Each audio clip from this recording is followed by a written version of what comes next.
நண்பர்களே, பிள்ளைகள் நல்ல வளர்ச்சி பெறுவதற்கு நாற்றங்கால் என்பது குடும்பம்தான்.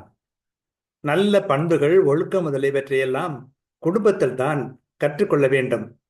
அப்படிப்பட்ட சூழ்நிலையிலே பெற்றோருடைய கடமை என்ன என்பதை நாம் சிந்தித்து பார்ப்பது நல்லது.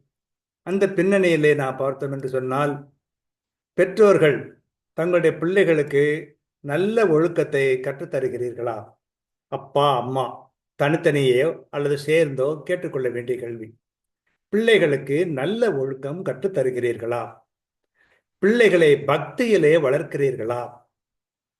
பிள்ளைகளுக்கு முன்மாதிரியாக இருக்கிறீர்களா?